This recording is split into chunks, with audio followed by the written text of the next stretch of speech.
इस कहानी में दो ब्राह्मण अपने अपने दृष्टिकोण के माध्यम से जीवन के सुख दुख के रहस्यों को उजागर करते हैं।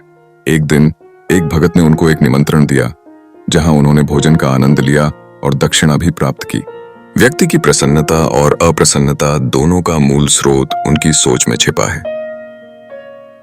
पहला ब्राह्मण, जिसे भोजन और 11 रुपये की दक्षिणा मिली, उसने सच्चाई से कहा कि आज तो उसे भोजन का भी जुगाड़ नहीं था और ऐसे में इस अवसर पर उसे भोजन और दक्षिणा मिलना एक आशीर्वाद था। उसकी सोच ने उसे प्रसन्न कर दिया। उसका मन आभार से भरा था। उसने जीवन की सरलता और छुआन को महसूस किया, जो कि किसी भी भौतिक संपत्ति से कहीं अधिक मूल्यवान था। ऐसे खुशियों को मनाने वाला व्यक्ति हमेशा आनंदित रहता है।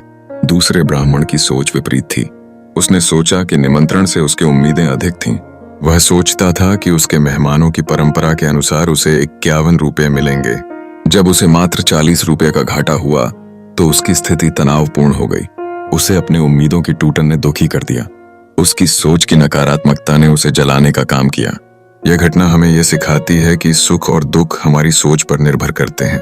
एक ही परिस्थिति में दो व्यक्तियों की चुनौतियों का सामना करने का तरीका विभिन्न हो सकता है।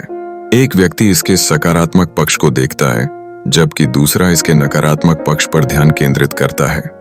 यही मनुष्य की मानसिकता की विशेषता है। अंततः सुख और दुख एक ही अवस्था में हमारी सोच की उपज हैं। हमें यह समझने की जरूरत है कि हम जीवन के हर स्थिति में किस दृष्टिकोण का चयन करते हैं। इस दृष्टिकोण के साथ हम अपने जीवन को एक नई दिशा दे सकते हैं। सूक्ष्मता से सोचने की कला सीखें और आप पाएंगे कि जीवन के छोटे छोटे पहलुओं में खुशी छिपी होती है। बोलो जय सिया राम।